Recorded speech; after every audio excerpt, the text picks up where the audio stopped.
प्रभु राम देव भगवान अल्लाह खुदा ईश आदि नाम एक ही शक्ति के हैं। वो कैसा है, कहां है, कैसे मिलता है, किसने देखा है? ये प्रश्नवाचक चिन्ह पूर्ण रूप से हटाने के लिए अवश्य सुनिए जगत गुरु तत्वदर्शी संत रामपाल जी महाराज के अमृत वचन, सर्व पवित्र धर्मों के पवित्र शास्त्रों के आधार पर। सतयुग त्रेता द्वापर से अपने पुण्यों को नाश करते करते यहां तक पहुंचते, तब परमात्मा को पता था कि उस कलयुग के बिचली पीढ़ी के समय में ये सभी उस काल के जो फैलाए हुए जाल में सब संतों पंथों के पास घूम फिर कर उनके ज्ञान को सुन सुना कर ये सारे थक चुके होंगे और स्थिति ज्यों की त्यों होगी। जैसे ये जय गुरुदेव पंथ का प्रवर्तक श्री तुलसीदास जी थे, ये मेरे ख्याल में 70 साल तक सत्संग कर गए, 70 से भी ज्यादा कर गए होंगे। और जब से सत्संग करने लगा, जब से न्यू करने लगे थे, हम तो छोटे छोटे ही थे जब सुना लिखा पढ़ा करते, जय गुरुदेव सतयुग आओगा, जय गुरुदेव सतयुग लाओगा।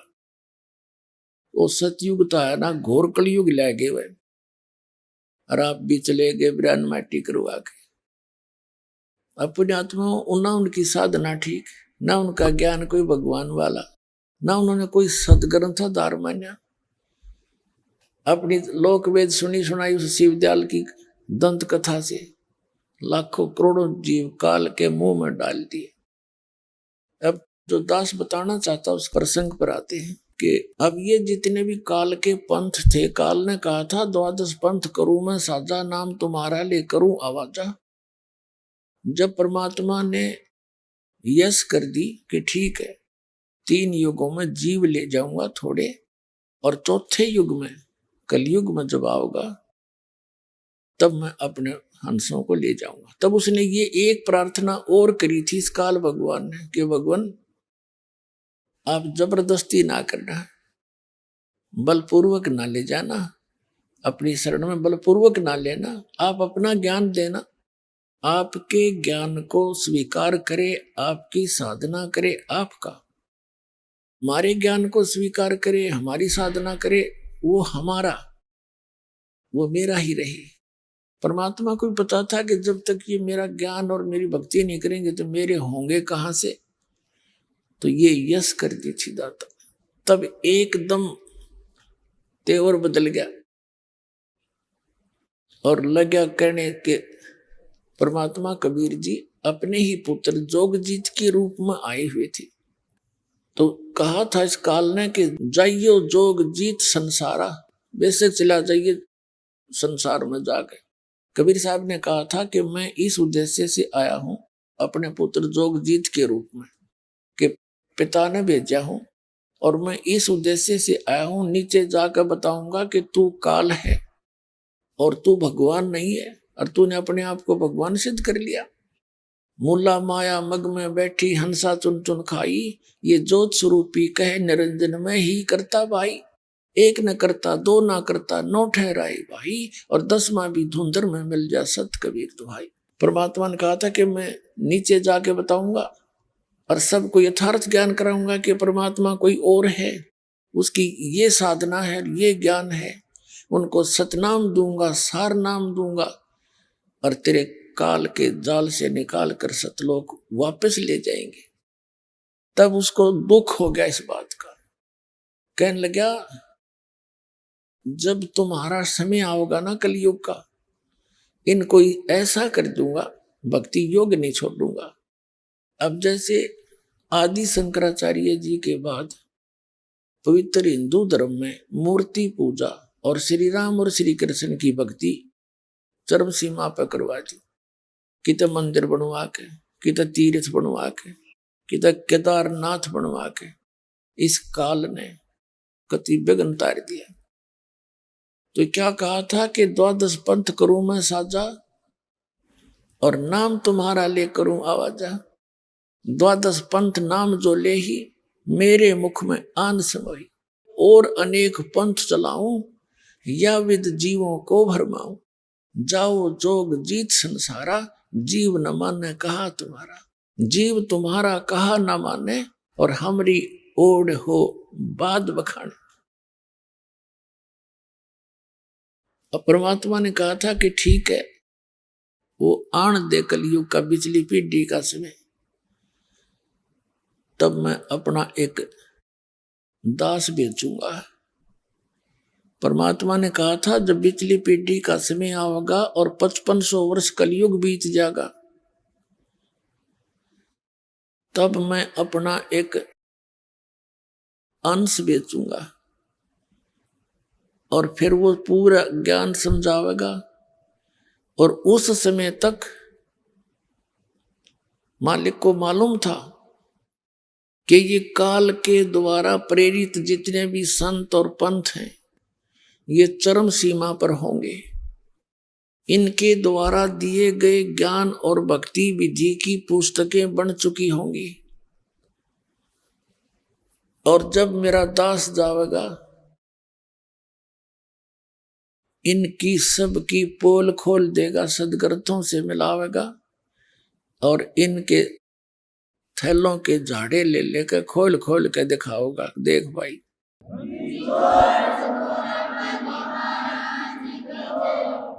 असली और नकली की पहचान करा के और मेरे बच्चों को मेरी शरण में ले आवेगा। तो वो समय ईब आ गया। तो जैसे गोरखनाथ जी को पता था कि यू कड़ी बिगाड़ेगा, उसको केवल सतनाम दिया था, वो 2 अक्षर का, सार नाम नहीं दिया। और उस परमात्मा के ज्ञान को लेकर और सतनाम के आधार से उसने प्रचार शुरू कर दिया। और वाह होगी, गोरख जैसा विद्वान नहीं, हम तो इस ऐसे हैं, अर्धी की गांठ लेकर और पंसारी का बोर्ड लगा लेते हैं। तो जिस कारण से आदरणीय गरीबदास साहब जी कह रहे हैं, परमात्मा कबीर जी से प्राप्त उस संपूर्ण स्पिरिचुअल नॉलेज के आधार से कि गोरख से ज्ञानी गणे, ज्ञान से क्या बात पड़ेगी जब समाधान नहीं है।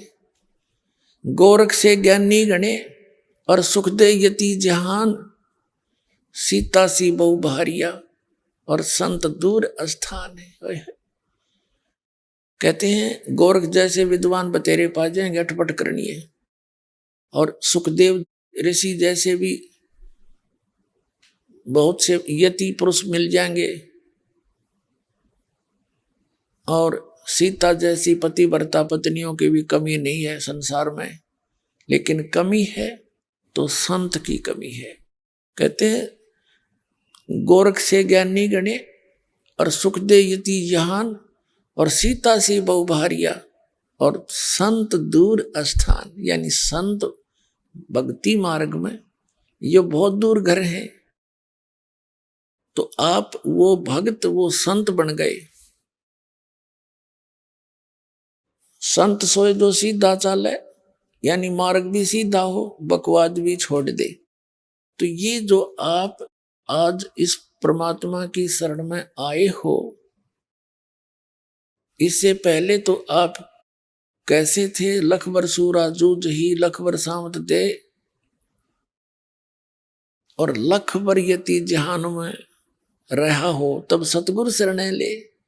तब ऐसी पुण्यात्माओं परमात्मा कबीर जी की शरण में आती है। और फिर क्या बताते हैं कि उसकी जब शरण में आने के बाद फिर आप क्या बन गए?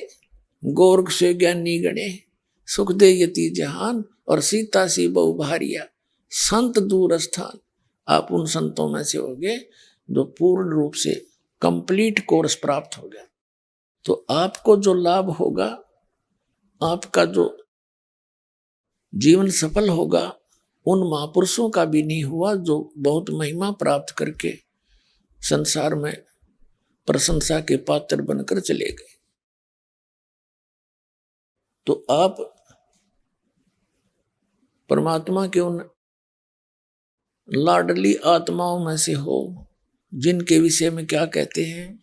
साधों से ती मस्करी ये चोरों नाल खुशाल मल अखाड़ा जीतेंगे, ये युगन युगन के माले। कहते हैं हम जो सही मार्ग बताते हैं संत भक्त, उनके साथ तो ये जनता भोली भाली मजाक करती है, मस्करी करती है, और इन चोरा नाल खुशहाल ये नकली संत पंथों के साथ कहते हैं मैं बड़े खुश होकर नो श्रद्धालु बने बैठे, कोई ऑब्जेक्शन नहीं। और जब ये बताया जा रहा है कि ये मार्ग गलत है, तुम्हारी साधना गलत, तुम्हारा ज्ञान गलत है, रुक के मार रहा दास की इतने दिन आवाज लगा रहा, 15 साल हो गए, और फिर भी जू ना रेंगती, उन झूठा के ऊपर विश्वास करें बैठे। दास का क्या उद्देश्य है? और नहीं तो ये संत जवाब दें, अगर रामपाल झूठ बोल रहा है एक शब्द तक है कि दिखा दो और प्रमाण दे दो मैं झूठ बोल रहा हूं। घेरे बैठी थी, जनता को बर्बाद कर दिया।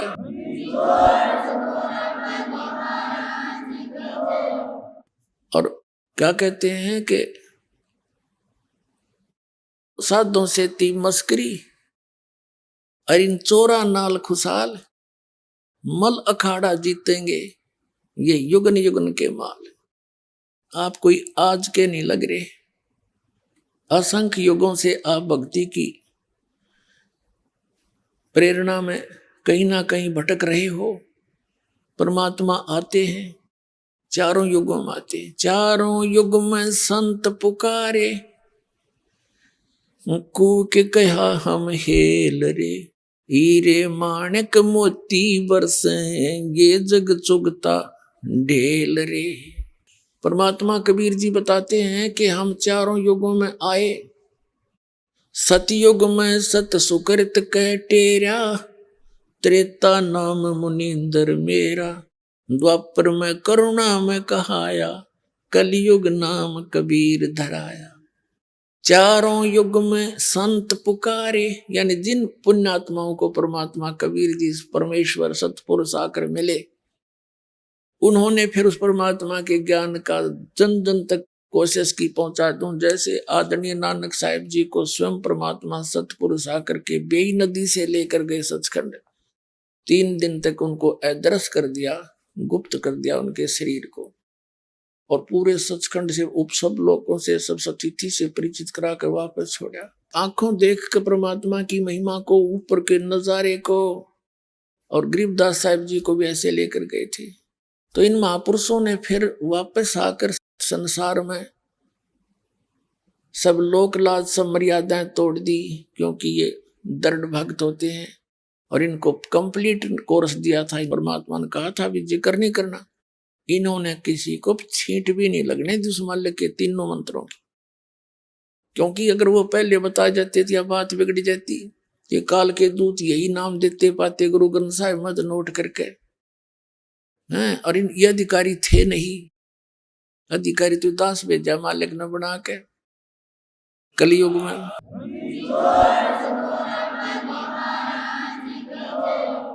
और अनधिकारी से बनाया हुआ पासपोर्ट काम नहीं आवा, पूरा एयरपोर्ट पर जेल में जागा फिर वो, तो ये अनधिकारी थे सारे।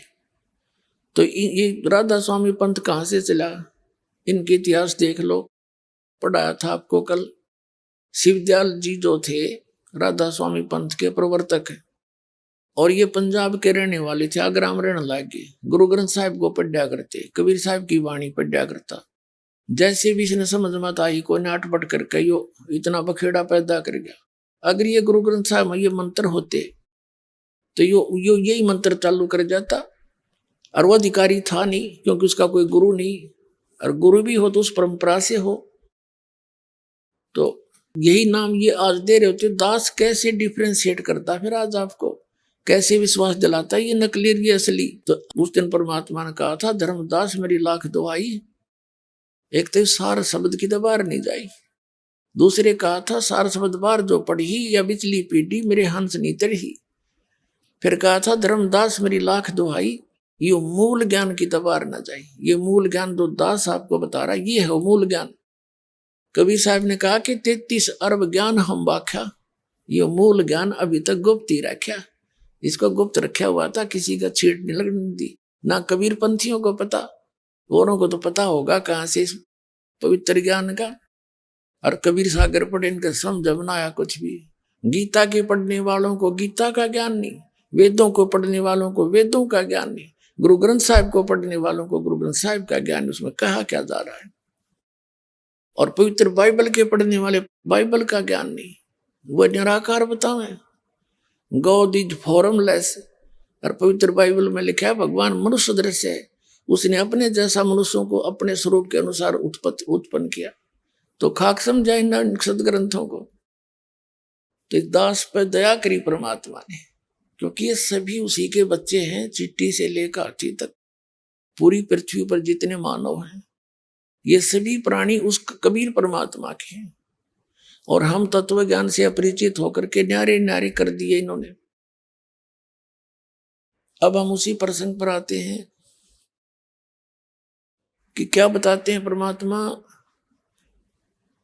कि जिन महापुरुषों को परमात्मा मिले उन्होंने इस ज्ञान को कति गुप्त रखा, ये नाम नहीं बताए। जैसे आदरणीय नानक साहिब जी, ये स्वयं वो मंत्र जाप करते थे सतनाम के 2 अक्षर का। आपको बहुत बार दिखाया है जन्म साखी भाई बाला वाली। जो जन्म साखी भाई बाला वाली हैं, ये एक बहुत प्रमाणित रिकॉर्ड है, क्योंकि भाई बाला जी जो थे नानक साहिब के साथ रहे थे। और जो भी उनकी वार्ता, जो लीला उन्होंने की, वो उसने आंखों देखी लिख रखी है। तो समुद्र की साखी में उस 2 अक्षर के नाम का प्रमाण है। और पूरे सिख समाज में उसकी छीट भी नहीं है, क्योंकि उनको सख्त हिदायत थी कि ये नाम अभी किसी को बताना नहीं। और ये महापुरुष बड़े दयालु होते हैं, इनको सब पता होता है। उन्होंने गुरु ग्रंथ साहिब की जैसे प्रेरणा तो मालिक की होती है, जैसे कुछ तो कबीर परमात्मा की वाणी को पढ़कर चलते रहे। अब सदग्रंथों के सब अध्याय से, इनके पठन पाठन से पुण्यात्माओं ज्ञान यज्ञ का लाभ होता है। जैसे कबीर पंथी अपनी एक संध्या आरती बना रखी उन्होंने, सुबह शाम को करते हैं। और जैसे गरीबदास पंथ में भी ये भक्ति बोध आपको दिया जाता है, ये सब बना रखा सबने, उनमें कुछ वाणी हटकर अलग से। और ऐसे ये सिख धर्म में क्या बना रखे, जपजी साहिब बना रखी है, गुरु ग्रंथ साहिब से निकाल कर कुछ चुनी हुई वाणी, तो उनको डेली पढ़ते। और जैसे पवित्र हिंदू धर्म के अंदर गीता जी का नित्य पाठ करने की सलाह दी जाती है, कुछ वेदों के कुछ मंत्र अलग से निकाल कर उनका नित्य पाठ करते। तो इन सदग्रंथों के, इसको स्वाध्याय बोलते हैं। इस पढ़ने से, इसकी सुनने से एक ज्ञान यज्ञ होती है। और सिख समाज में एक और दया कर रखी थी कि गुरु ग्रंथ साहिब को के अंदर जो वाणी सब संतों की, परमेश्वर कबीर जी की वाणी भी है। और उसको फिर 10वें गुरु जी ने कहा था भी ये गुरु घना काम बिगाड़ देंगे आने वाले कलयुग में, अब और गुरु ना हो तो अच्छा है, और इसने तुम गुरु मान लियो। तो उसको प्रणाम करने लगे, ऐ जे गुरु। तो प्रणाम यज्ञ का फल भी इनको मिला। और फिर भंडारे चलते हैं गुरुद्वारों में। तो ये 3 यज्ञ शुरू होगी वहां पर, एक ज्ञान यज्ञ, दूसरी प्रणाम यज्ञ, और तीसरी जो है धर्म यज्ञ। तो ये यज्ञ वैसे मोक्षदायक नहीं है। और ऐसे, लेकिन ये जैसे रोगी को ज्यादा अक्षीण हो गया हो शरीर, उसको ज्यादा दीर्घ रोगी को ग्लूकोज लगाई जाती है। तो ग्लूकोज लगाने से उसका रोग नहीं कटता, लेकिन शरीर नाश नहीं होता शीघ्र सी, उसमें और कमी नहीं आती, वीकनेस नहीं आती। और ऐसे ही पवित्र हिंदू धर्म के अंदर घर घर जोत लगाई जाती थी, ये तो हमने देखी। देसी घी की जोत डेली शाम न लगाई जाती थी, हवन यज्ञ हो गया। और फिर जैसे गीता जी का पाठ तकरीबन आम आदमी करते थे, या जो भी भक्ति चाहते थे उनके लिए। और फिर कोई कहीं ना कहीं छोटा मोटा दान धर्म भंडारा गांव में इकट्ठे होकर के सामूहिक थोड़ा करा करते, धर्म बोलते थे उसको। तो इस तरह ये थी ज्ञान यज्ञ, ये थी यज्ञ। और इन यज्ञों से क्या हुआ कि यज्ञों से सांसारिक सुख और मनुष्य जीवन पुण्य अधिक बन जाते हैं, से मनुष्य जीवन भी मिल जाते हैं। तो उन महापुरुषों ने ऐसी व्यवस्था बना दी, जैसे कबीर पंथी अपना आरती चौका वगैरह करते हैं, गरीबदासी पाठ पूठ कर लेते हैं, और ये नित्य नियम करते हैं, आरती करते हैं। तो ये ज्ञान यज्ञ, धर्म यज्ञ और परिणाम यज्ञ चलती रही। तो ऐसे तो इन महापुरुषों ने क्या किया कि जब तक ये समय आवे तब तक इनको वो रास्ता बता दिया। अपने आत्माओं जो भी दो प्रकार से मानव शरीर मिलता है, एक तो 84 लाख योनियों का दंड भोगने के उपरांत एक मानव शरीर मिलता ही मिलता है, ऐसा विधान है परमात्मा। और दूसरा ऐसे मिलता है जैसे पिछले जन्म में कोई पुण्य किए हो, उनके आधार से तुरंत भी मिल जाता है, और लगातार 10, 20, 50, 100 जन्म भी मनुष्य के बन जाते। जैसे महाभारत में एक प्रकरण आता है कि धृतराष्ट्र जी अंधे थे, और उसने भगवान कृष्ण जी से पूछा कि भगवान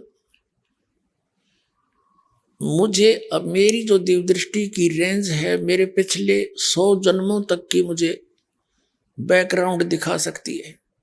उन 100 जन्मों में मैंने ऐसा कोई कर्म नहीं किया जिससे मेरी आंख फूटनी चाहिए, क्योंकि भगवान का विधान तो अटल है।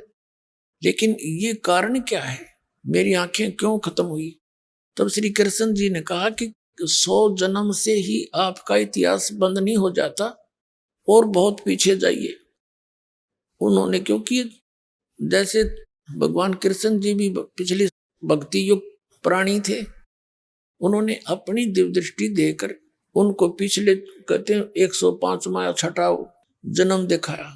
उसमें ये क्या कर रहा है, एक टिड्डी होती है, टिड्डी जो आपने देखी होंगी, पक्षी से होते हैं छोटे छोटे, वो फसल का नाश करते हैं। तो ये किसान था, और टिड्डी की आंखों में कि बबूल के कांटे ठोक रहा था पकड़ के, नो हंस रहा था, उसकी दोनों आंख फोड़ कर छोड़ दी। तब दिखा कि ये देख, ये बेमतलब बकवाद कर रहा था तू, इसका रिजल्ट है ये।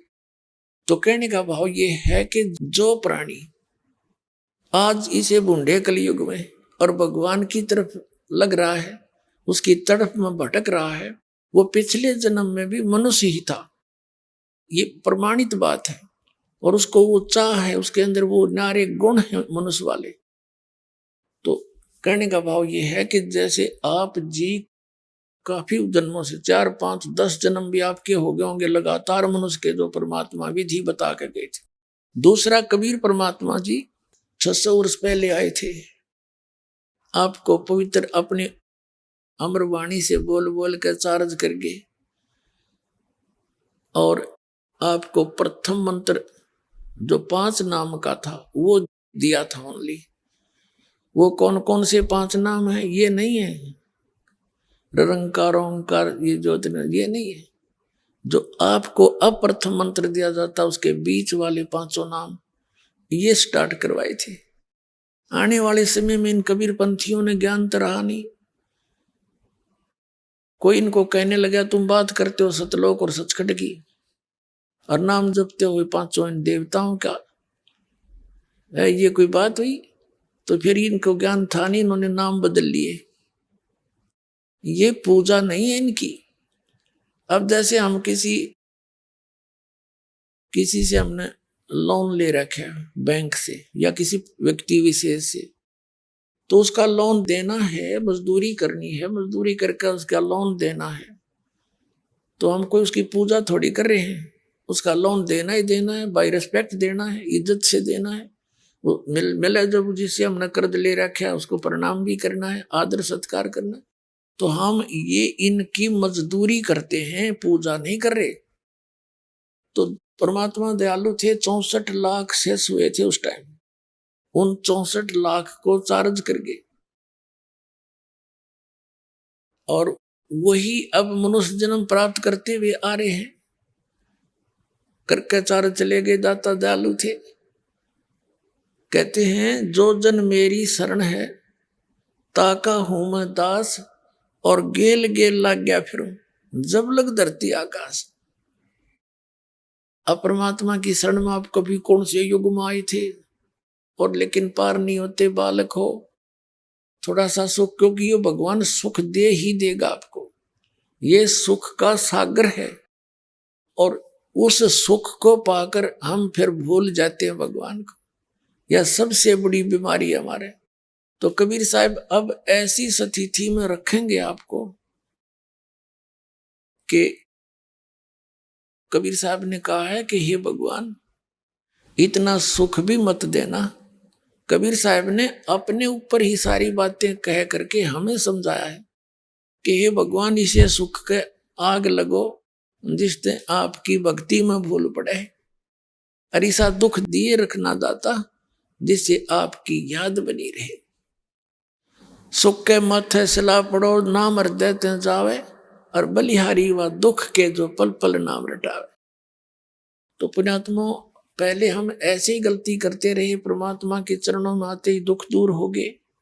जैसे कलयुग के जब आए थे दाता आज से 600 वर्ष पहले, तो सबको सुख हो गया, सबकी ब्राह्मण मट्टी हो रही थी, और परमात्मा के आशीर्वाद से, नाम से, सत्संग के सुनने से, भंडारे करवाए दाता ने, तो सुख हो गए। और परमात्मा ने एक लीला करी थी, सब दूर हो गए क्यों, सब सुखी थे। तो इस प्रकार परमात्मा अब वो गलती दोहराने नहीं देगा आपको। अब जो प्रसंग चल रहा है उसी पर आते हैं कि अब जो आपके अंदर प्रेरणा है परमात्मा के पाने की, और आप भटक रहे हो, चाहे कोई संतोषी माता का व्रत रखे हैं, भगवान की साधना जरूर कर रहा है कोई न कोई, चाहे कोई मंदिर की, कोई हनुमान जी की, कोई गणेश जी की, तो किसी की भी कुछ ना कर वो, या कि तो फिर संतों के पास चले गए। जैसे ये राधा स्वामी इस काल के जाल में, धन धन सतगुरु वाले के काल के जाल में, और ये जय गुरुदेव वाले के, और ये सुधांशु जी, आसाराम जी, ये तेरे सतपाल जी, ये बालेश्वर जी, ये सारे काल के वो हैं प्रतिनिधि, और वहां चलेगी भोली आत्मा भगवान पाने के लिए। तो ये वो पुनकर्मी प्राणी है, ये पिछले जन्मों से मनुष्य जीवन ही प्राप्त करते हुए आ रहे। अब उनका दुर्भाग्य है कि वो ठीक ठिकाने नहीं पहुंच पाए हैं, अच्छी आत्माएं, लेकिन आप उनसे कई गुना अच्छी हो कि आप आगे इसकी शरण में, और उनके कद भाग जागेंगे, कदा खुलेगी उन बोली आत्माओं की, अनमोल जीवन नाश करने लाग रहे। अपने आत्माओं इंटरनेशनल चैनल पे 5 वर्ष हो गए इस दास ने आवाज लगाते ने, तुम्हारा रास्ता गलत, तुम्हारे गुरुओं के ज्ञान गलत, ये अधिकारी नहीं, ये साधना ठीक नहीं बता रहे। बता फिर तो भांग घनी पी रखी है तुमने, सुनते नहीं मेरे वाली तरह, नकलियां की सारी सच्ची मान रखी। तो पुण्यात्माओं अब ऐसी स्थिति आई हुई है कि इस परमात्मा के ज्ञान को प्रत्येक प्राणी पढ़ेगा। परमात्मा ने रजा गजब की बख्श रखी है, टीवी माध्यम से अमृतवाणी सुमालिक की अमर कथा सुनाई जा रही है, पुस्तकों के माध्यम से घर घर तक ज्ञान पहुंचाया जा रहा है, उसके बच्चों तक। अब ये पढ़ेंगे, इस अमृतवाणी के पढ़ने मात्र से ऐसे बहुत से भक्तों के, जो हमारे भक्त जाते हैं वो कहते हैं हमने ये पुस्तक ही पढ़ी थी ज्ञान गंगा, और हमने एक डिमांड रखी थी भगवान का आगे, हमारी वह सफल होगी, अब नाम लेने भी आवेंगे हम। बताओ इसके पढ़ने ते सुख होने लगे, क्योंकि ये अमर कथा है। अरे राधा स्वामी वालों के पास कख भी नहीं, जोत लानी न छुटवा दी ना हिंदू धर्म में घर घर में जोत जला करती, वह बंद करवा दी, क्योंकि ये काल के एजेंट है। न तो नाश कति भट्ठा बैठाना है आत्माओं का, परमात्मा वालियों का, कि कति भक्तिहीन हो जाए, नास्तिक हो जाए, लास्ट में भगवान है ही नहीं। ये तो यूं चाव है। और परमात्मा ये चाहता है इनमें आस्था बनी रहे भगवान की। आप आए, बीच बीच में संत भेज दिए, आज तक भक्ति जीवित रखी उस दाता ने इस समय के लिए। अब राधा स्वामी वाले धन धन सतगुरु ये बाल्य किस्से का देख लो, ना कोई जोत लगानी, अन्न की वाणी का पता है, अटपट माने। तो इन्होंने जो पुण्य कर्म बना करते थे थोड़े बहुत स्वाध्याय के, इनकी राधा स्वामी धन धन सतगुरु वाले की वाणी पढ़ के देखो, कख भी नींद में न सतलोक का बेरा न सतनाम का इनको, तो वाणी है कोई। तो अमर वाणी जो महापुरुषों, जो परमात्मा प्राप्त संतों से और प्रमाणित सदग्रंथों में जो से पढ़ने से जो लाभ होता है वो तुरंत असर करता है। उससे ज्ञान यज्ञ और कुछ पाप ऐसे होते हैं हमारे अंतःकरण में जो परमात्मा की महिमा सुनने से नष्ट हो जाते हैं। कुछ प्रकार के पाप होते, तो वो कुछ पाप नरम होते ही, कम होते ही आत्मा में परमात्मा की चाह उत्पन्न होती है। जैसे रोगी व्यक्ति होता है, और रोगी व्यक्ति को जैसे ज्वर है, किसी को मलेरिया है, और उसको कोई खाना खिलाने के लिए कहता है कि एक रोटी खा ले, रोटी का ग्रास मुख में रखता है, थूक देता है, कड़वी लगती है। मनुखा दाख, संतरे, सेब, वो कहता कड़वे लगते। अब वो वस्तु पदार्थ कड़वे नहीं है, कड़वे तो उस जवर ने उसके शरीर की व्यवस्था बिगाड़ दी, जिस कारण से स्वादिष्ट पदार्थ भी कड़वे लग रहे। तो जिनके पाप कर्म बढ़ जाते हैं, पाप कर्मों का जवर जिनके ऊपर होता है, उनको परमात्मा की वाणी, परमात्मा का ज्ञान कड़वा लगता है, अच्छा नहीं लगता। बाकी और कुछ भी करते रहते हैं, वो करते रहेंगे। फिर उस जैसे किसी को जवर हो गया और खाना अच्छा नहीं लगता, उसका ट्रीटमेंट क्या है? जैसे मलेरिया है किसी को, तो मलेरिया ग्रस्त उस रोगी को वो कड़वा बेशक पदार्थ लग रहे हैं, लेकिन कड़वी टैबलेट ही खवानी पड़ेंगी उसने, और ना चाहते भी खानी पड़ेंगी उसने, कुनीन खिलानी पड़ती है। और वो खाता है, चाहे कुशल से खा चाहे दुख से खा, और उसके खाने से ही फिर वो जवर कम होता है। जब जवर उतर जाता है तो वो स्वादिष्ट लगते हैं वो पदार्थ जो पहले कड़वे लगे थे। तो इस परमपिता परमात्मा की अमर वाणी जो पुस्तक घर घर भेजी जा रही है, तो एक बार तो सबको कड़वी लगती है यार, यूं कैसे लिख दिया? ब्रह्मा विष्णु महेश के माता पिता कहाँ से उन्हें पढ़ रहे, पाछे पहले फोन करें भक्ता दो रहे, ये क्या लिख दिया तुमने? शुरू में ऐसे हुआ था। अब भाई ने पढ़ लो, प्रमाण दे रखे, प्रश्न नंबर लिख रखे आपके सदग्रंथों के, उनमें लिखा हुआ है। हमने तो सिर्फ उनसे सदग्रंथों से ही निकाल कर इसमें कॉपी कर रखी है, और थोड़ा सा विश्लेषण किया है कि ये देखो इसमें तो ये न्यू लिखा, तुम्हें बताया गया ये अविनाशी है ब्रह्मा विष्णु महेश, इनके कोई माता पिता नहीं, और इसमें इनके माता पिता लिखे।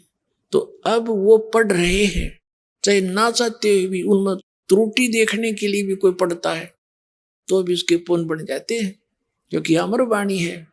अब उस कुनीन को चाहे फाका वैसे मार लो, चाहे किसे कहे तो खा लो, वो तो अपना काम करेगी।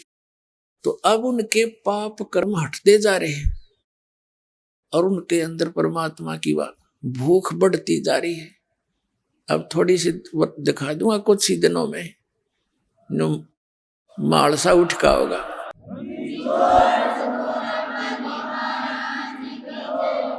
इस परमात्मा की अमर वाणी जो स्पीकर लगा के सुनाई जाती है, घर घर में चलती है, पड़ोसियों को भी लाभ होता है, ये सत्कर मान लेना।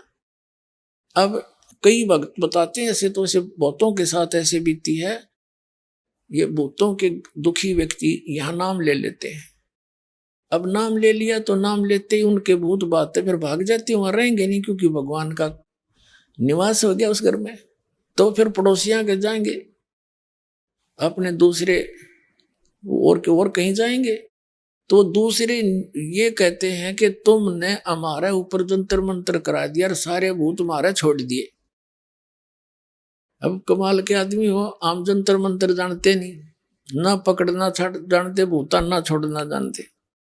हम तो एक ऐसी विधि भक्ति बताते हैं, जैसे जिस घर में ऑल आउट लगा दी।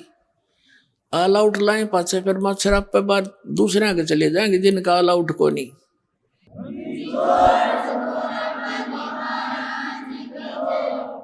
तो परमात्मा की यह वाणी और ये मंत्र, ये भक्ति दे दी जाती है, ये ऑल आउट है, वहां नहीं रह सकते। कबीर साहब कहते हैं देवी देव ठाड भये, ये देवी देवता मेरे आगे आकर खड़े हो गए हाथ जोड़ के, हमको ठोर बताओ। तो कबीर साहब कहते हैं जो मुझको पूजे नहीं उनको लूटो खाओ। कबीर साहब के सामने सब देवता ये भूत पितर आगे खड़े हो गए, ने बोले जी भगवान जो आपकी पूजा करते हैं वो हम हमें तो मानते ही नहीं, अब हम हमें जगह बताओ कहाँ जाएं। परमात्मा बोले जो मुझको पूजे नहीं उनको लूटो खाओ, बाकी मेरे भक्तों के पास मत आ जाना, खबरदार। तो चले जाते रहते हैं। तो ये परमात्मा की वाणी ना स्टार्ट हो जाती, ये खिसक जाते हैं अपने आप। तो वो भगत बताओ इन्हों कह जी वो पड़ोसी दूसरे भाई चाचे ताऊ हमारे शरो हैं, तुमने हमारा जंतर मंत्र करा दिया, तो उनको भी ये कहो भी आप भी ऑल आउट ले लो, आज जो मेरे हमारे साथ चलो, ये सारे भाग जाएंगे सबके। तो वह उनके भाग में को नहीं। तो कहने का भाव ये पुण्यात्माओं जो प्रसंग है वहीं आते हैं। अब आप जी उन पुण्यात्माओं में से हो,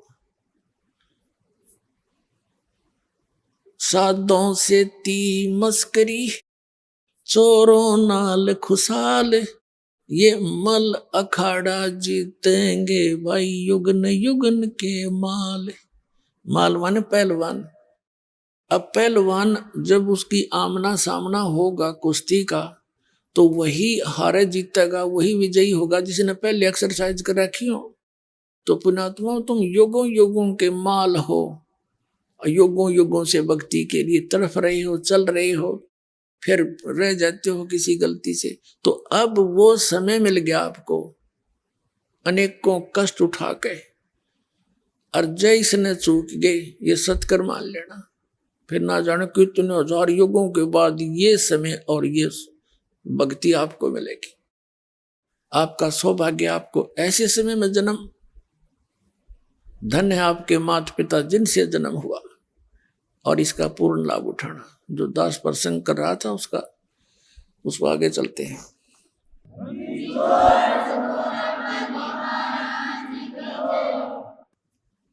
गोता मारू स्वर्ग में जा बैठू पाताले, कह कबीर ढूंढता फिरूं अपने हीरे मोती लाल।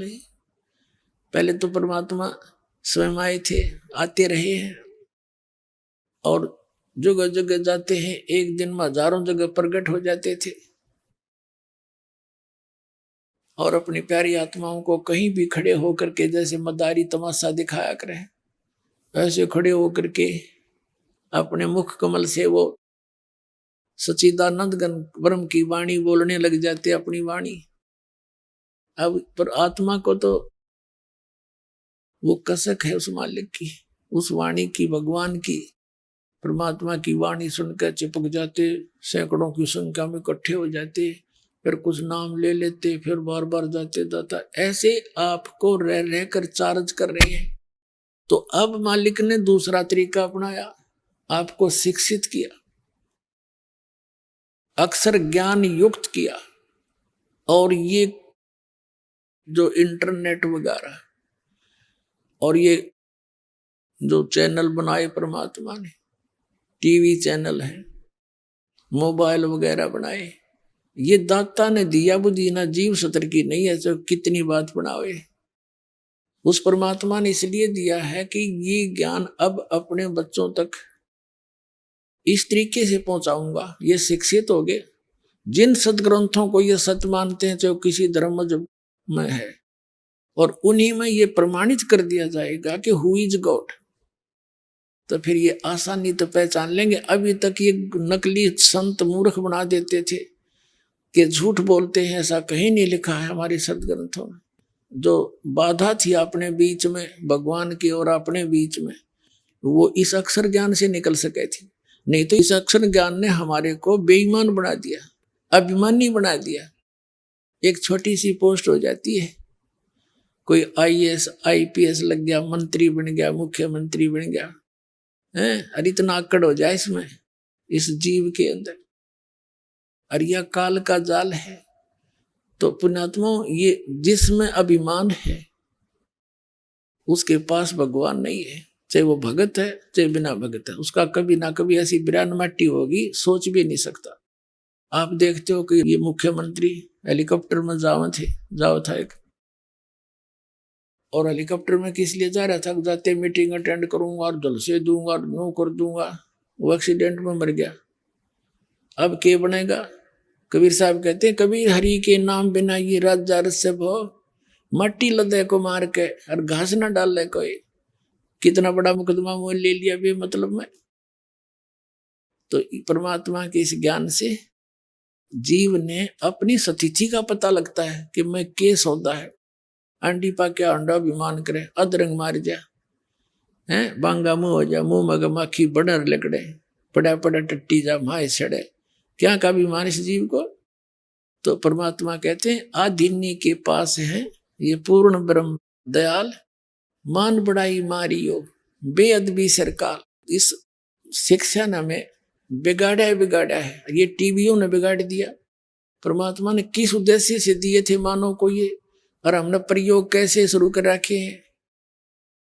इनको देख लो, न्यूज चैनल या वैसे फिल्म वाले चलाते हैं, कोरी बकवाद समाज में भर रहे हैं, ठोक रहे हैं। जिन बालकों ने क्या पता तुम क्या खा रहे हो, विष खा रहे हैं। सारा दिन आप क्या सुनते हो? न्यूज सुनते हो, और क्या सुनते हो? कोरी बकवाद, सारी झूठ, 90% बकवाद करते हैं और उस नाम सत्य मान लेते हैं। जैसे हमारे साथ ही क्या किया था इन सब ने मिलकर, मीडिया ने भी सहयोग दिया, इतनी बकवाद गढ़ दी हमारे बारे में, झूठी अफवाह फैला दी। आम जनता ने सोचा जो टेलीविजन में अखबारों में बात छपती है वो सच्ची होती है, लेकिन अब वह स्थिति कति विपरीत होगी। तो इन्होंने क्या दे दिया समाज को? इनके पाप बढ़ा दिए। अब हम इसका सदुपयोग करेंगे। परमात्मा ने इसलिए दिया था यो, कुछ दिनों में देख लेना, ज्ञान हो जाएगा जब पुण्यात्माओं को। इन टेलीविजनों पर परमात्मा की चर्चा चलेगी तो यह चलेगी ना, दूसरी नहीं चलेगी। बंद करवा देंगे इनको लोग। हाँ,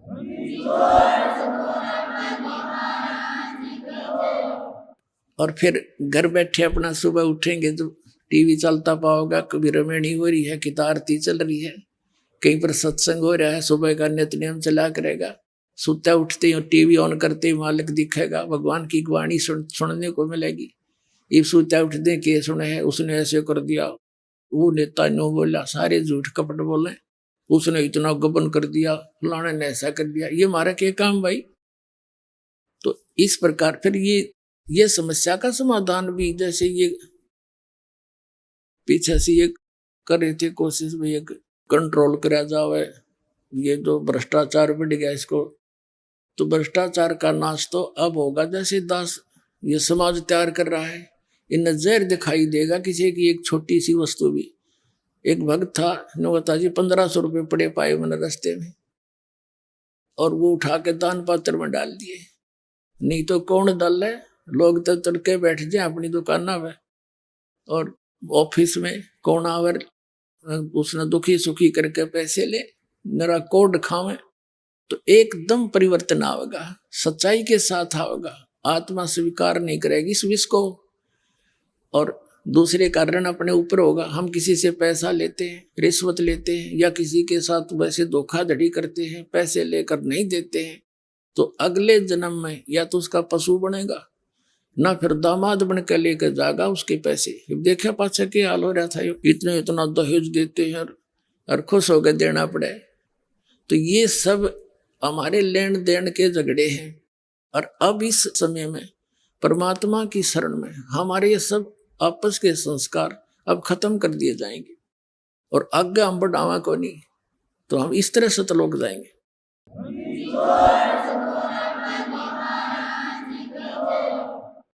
अब जो प्रसंग चल रहा है, गोता मारू स्वर्ग में जा बैठूं पाताले, कह कबीर ढूंढता फिरूं अपने हीरे मोती लाल।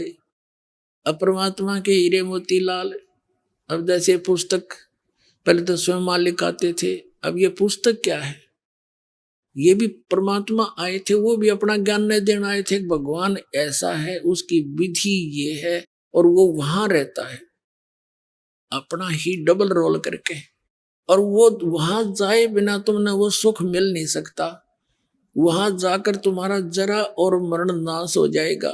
उसका तरीका यूं है, वो भगवान भी यही बताने आए थे। उस भगवान के द्वारा बताए गए उस सारे अध्यात्म ज्ञान को इस दास के ऊपर रजा हुई। ये सत्संग सुनाए, सदग्रंथों से वो प्रमाण निकाले और वो आप तक पहुंचा दिए।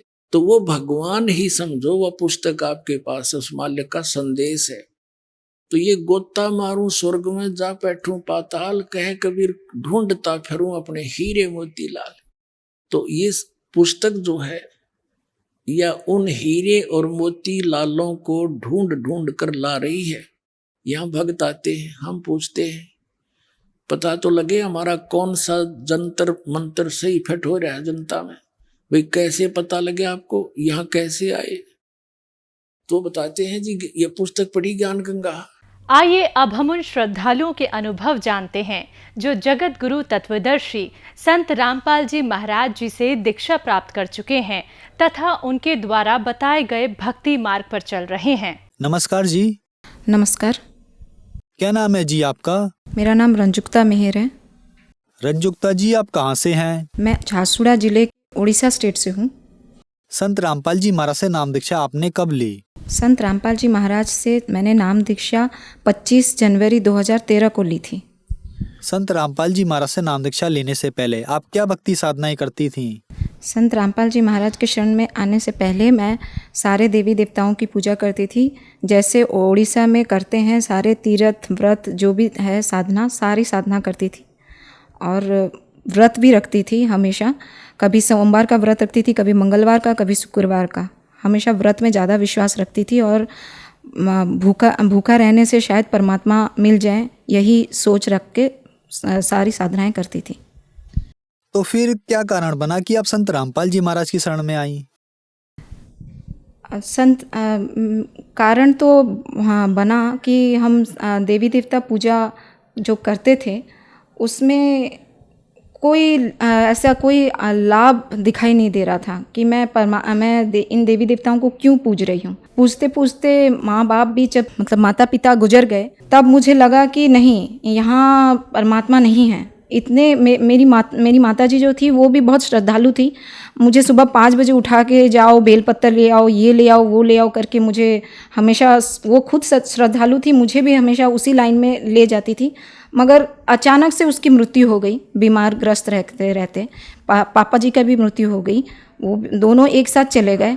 तब मुझे लगा कि नहीं, यहाँ ये सही भक्ति नहीं है, यहाँ परमात्मा नहीं है। जब मैं इतनी छोटी हूँ और मेरे माँ बाप मेरे से दूर हो गए, अब मैं किसके सहारे रहूँगी बोल के मैं खोजने लग गई कि क्या है। और जहाँ मेरे को ऑफिस में मेरे को जहाँ काम लग गया था, मैं वहाँ अपने दोस्त से डिस्कस करती थी कि क्या है, कि इतना दुख क्यों है ज़िंदगी में, इतना दुख क्यों है। हमेशा जब देखो दुख मिल रहा है। और तुम कुछ जानती हो क्या? तो मेरी जो ऑफिस कॉलीग है वो टीवी में हमेशा खोजती रहती थी कि कौन सी साधना करने से हमें सुख प्राप्ति होगा, और जो हम खोज रहे हैं, जो मानव जीवन मिला है, उसका क्या है, उद्देश्य क्या है, उसके लिए वो खोज रही थी। उससे हम डिस्कस भी करते थे। और वो 2012 में नाम ले चुकी थी। उसने फिर मुझे रोज़ गुरुजी के मतलब संत रामपाल जी महाराज के बारे में, उनके ज्ञान चर्चा में मुझे रोज़ बताती थी। फिर मैंने संत रामपाल जी महाराज के शरण में आई। वो मुझे एक किताब भी दी, क्रिएशन ऑफ नेचर, सृष्टि रचना, उसके बारे में मैंने पढ़ा। और फिर मुझे पता चला कि हाँ, यही सही विधि है, सही साधना है, यहाँ मुझे सही रास्ता मिलेगा। तब मैं संत रामपाल जी महाराज के शरण में आई। संत रामपाल जी महाराज से नाम दीक्षा लेने के बाद क्या आपको कोई लाभ भी मिले? हाँ जी, मुझे बहुत लाभ मिले। इतने लाभ मिले हैं कि मैं गिनवा नहीं सकती हूँ। कुछ कुछ लाभ मैं आपको बताना चाहती हूँ। पहला तो है आध्यात्मिक लाभ। ये जो मानव शरीर मिला है, किस उद्देश्य से मिला है, उसके बारे में गुरुजी ने बताया है। और सारे वेद, पुराण, गीता सब खोल खोल के गुरुजी ने प्रूफ दिखाया है कि यही सच्चे परम पिता हैं, सच्चे परमात्मा हैं। वेद पुराण सब में प्रमाण दिखाते हैं कि कबीर साहिब भगवान हैं और यही सच्ची भक्ति है, सच्ची रास्ता है। दूसरा है शारीरिक लाभ। शारीरिक में मैं बहुत बीमार रहती थी, हमेशा बीमार ही रहती थी। हर 2 दिन के बाद मुझे बीमार अटैक हो जाता था और मैं हमेशा डॉक्टरों के पास जाती रहती थी। मम्मी पापा ना रहते हुए मेरे भाई बहन भी मुझसे मतलब फेडअप हो गए थे कि ये कितना बीमार पड़ती है, इसको जल्दी शादी करके इससे छुटकारा मिल जाए तो बहुत सही रहेगा। उन्होंने ऐसे सोच के मुझे शादी भी करवा दिया। फिर भी मैं हमेशा बीमार पड़ती थी। संत रामपाल जी महाराज के शरण में आने के बाद मेरी वो बीमारी और वो सर दर्द कहाँ चला गया मुझे पता नहीं चला। बस वो जो गुरुजी मंत्र देते हैं, उस मंत्र का उच्चारण करते करते मेरी सारी बीमारी, सारी शारीरिक कष्ट दूर होते गए। और आर्थिक लाभ भी मुझे हुए। आर्थिक लाभ इस तरह हुए कि मैं गवर्नमेंट ऑफ ओडिशा में एम्प्लॉय हूँ as a sub divisional social security officer. आज ये पोस्ट मुझे परमात्मा की देन से ही मिली है, संत रामपाल जी महाराज के देन से ही मिली है। मैं एक छोटा सा जॉब ही करती थी गवर्नमेंट ऑफ ओडिशा में और वहाँ से संत रामपाल जी महाराज ने 11 साल में प्रमोशन करवा दिया और 6 साल कॉन्ट्रेक्चुअल के बाद 5 साल रेगुलर में मुझे प्रमोशन करवा दिया। ये गवर्नमेंट ऑफ ओडिशा एम्प्लॉयज़ के लिए बहुत आश्चर्यजनक बात है। वो हमेशा पूछते रहते हैं कि क्या हुआ, तेरा प्रमोशन कैसे करवाया, तुम अपने घूस वगैरह दे के प्रमोशन करवा दिया क्या? तो मैं बोलती थी कि ये मेरे संत रामपाल जी महाराज के दया से हुई है। आप लोग नहीं समझ पाओगे। आप लोग कभी गूगल में सर्च मार के देखिए www.jagatgururampalji.org में, तब आपको पता चल जाएगा कि मैं कौन सी साधना करती हूँ और मैं किसके शरण में हूँ और किनका आशीर्वाद मेरे ऊपर है। आर्थिक में मैं और भी लाभ बताना चाहती हूँ। मैं एक भाड़े के घर में रहती थी। आज संत रामपाल जी महाराज की दया से मेरा प्लॉट होके, मेरा घर बन के, सब कुछ संत रामपाल जी महाराज ऐसे करवा दे रहे हैं कि जैसे मतलब मुझे लग रहा है कोई अपने आप ही हो रहा है। सारा चीज़, सारी सुख सुविधाएं अपने आप होते जा रहे हैं। इतने सुख मिल रहे हैं कि मैं उसका वर्णन नहीं कर सकती। आप जितना भी पूछिए, मैं उनका वर्णन नहीं कर सकती। मुझे जो समस्या रहती थी, हमेशा संत रामपाल जी महाराज हमेशा आके प्रकट होके, वो खुद प्रकट होके मेरी सारी समस्याएं दूर होती थी। जैसे मेरी बच्ची का पैदा होने का वक्त था, डिलीवरी का वक्त था, तो वो बच्चा का सर पूरा ऊपर घूम गया था और डॉक्टर बोले कि या तो माँ बचेगी या बच्चा।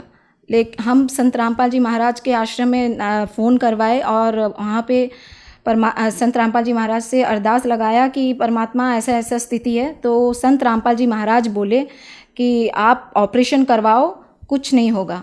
और वही ऑपरेशन टेबल में संत रामपाल जी महाराज खुद प्रकट होके वहाँ पे मेरे बच्चे और मेरी दोनों की जान बचाई। डॉक्टरों ने साफ साफ बोल दिया था कि या तो माँ बचेगा या बच्चा बचेगा, लेकिन संत रामपाल जी महाराज के दया से हम दोनों जीवित सही सलामत निकल गए वहाँ से। और मेरा बच्चा आज बहुत स्वस्थ है और आप उसे देख सकते हैं। वो 3 साल से नाम दीक्षा ली हुई है और वो भी उनके शरण में है। रंजुक्ता जी, जैसे कि आपने बताया कि संत रामपाल जी महाराज ने आपको वेदों से, कुरान से, पुराण से सब में दिखा दिया कि कबीर साहब जी ही भगवान है। अगर कबीर साहब जी ही भगवान है तो ब्रह्मा विष्णु महेश ये कौन है फिर? ब्रह्मा विष्णु महेश ये भी भगवान ही हैं, लेकिन ये अपने लेवल तक भगवान हैं। जैसे हम एक राज्य में देखते हैं मंत्री हैं, फिर मुख्यमंत्री हैं, फिर प्रधानमंत्री हैं। उनके अलग अलग लेवल हैं कि कौन से स्तर में किसका पावर कितना है। वैसे ही ब्रह्मा विष्णु महेश के भी उनका लेवल अलग है, लेकिन सारी सृष्टि के जो मालिक हैं वो कबीर परमात्मा हैं। उनके अलावा और कोई भी नहीं है। जो हम बोलते हैं गॉड इज़ वन, ये ही है। God is one, Kabir is God, Kabir is the only supreme God. Ranjukta ji, आप एक अधिकारी हैं और आपने इतनी दूर हरियाणा में संत रामपाल जी महाराज से नाम दीक्षा ली। कहते हैं कि संत रामपाल जी महाराज से जो भी श्रद्धालु नाम दीक्षा लेते हैं वह अंधश्रद्धा के तहत जुड़ते हैं, क्या ये बात सही है? नहीं, ये पूरा गलत है। मैं एक पढ़ी लिखी लड़की हूँ और मैं कोई अंधविश्वास से नहीं जुड़ी हूँ। मैंने विथ प्रूफ, मैंने सारे बुक्स को पढ़ा, सारे वेदों कुरान सबसे मेल किया। संत रामपाल जी महाराज के जो सत्संग आते हैं वो सत्संग देखते समय मैं खुद गीता को खोल खोल के उनसे मेल करवाई।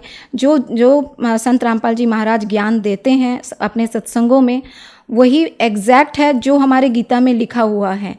लेकिन हमारे जो उड़ीसा के वासी हैं वो बुक पढ़ना ही नहीं चाहते हैं, कुछ सुनना ही नहीं चाहते हैं, तो हम उनको क्या समझाएं, कैसे बताएं कि ये संत रामपाल जी महाराज स्वयं कबीर परमात्मा के रूप में आए हैं, एक भगवान की तरह आए हैं। रंजुक्ता जी, उड़ीसा में देवी देवताओं की और श्री भगवान जगन्नाथ की पूजा बहुत ज्यादा की जाती है। क्या संत रामपाल जी महाराज देवी देवताओं की पूजा छुड़वाते हैं? नहीं, ये बहुत ही गलत धारणा है कि संत रामपाल जी महाराज देवी देवता छुड़वाते हैं। ये संत रामपाल जी महाराज जो मंत्र देते हैं वो उन्हीं देवी देवताओं के ही देते हैं। जैसे कोड वर्ड देते हैं, जैसे हम एक कुत्ते को या भैंसे को बुलाएंगे, उसको उसकी आवाज़ से आ जाओ कुत्ता बोलने से नहीं बोलेंगे, उसका कुछ टोन होता है। अगर हम उस टोन में बुलाएंगे तो वो आपकी तरफ ही पलट के देखेगा।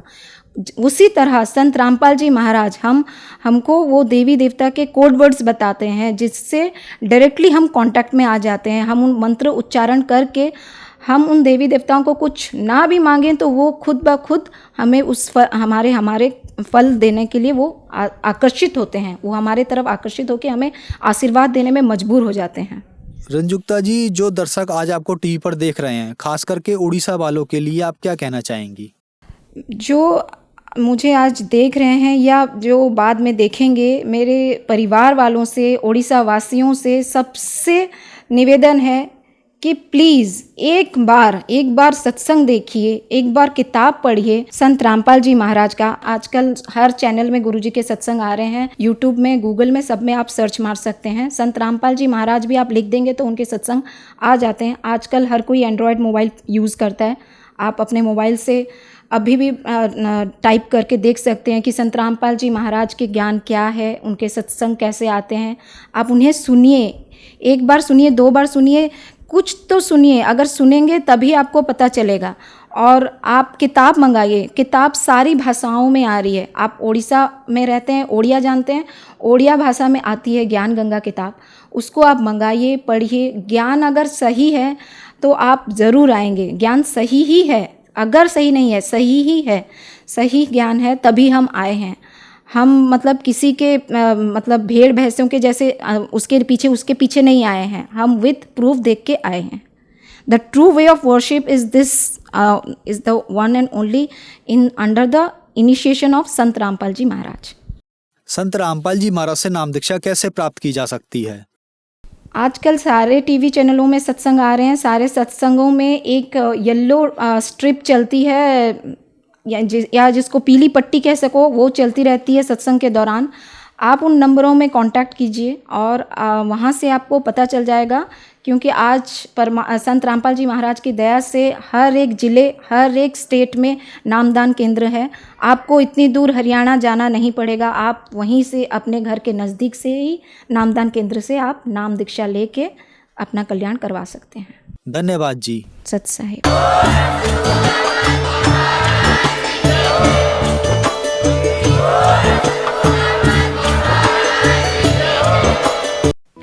आप सुन रहे थे जगत गुरु तत्वदर्शी संत रामपाल जी महाराज के मंगल प्रवचन। अधिक जानकारी के लिए संपर्क करें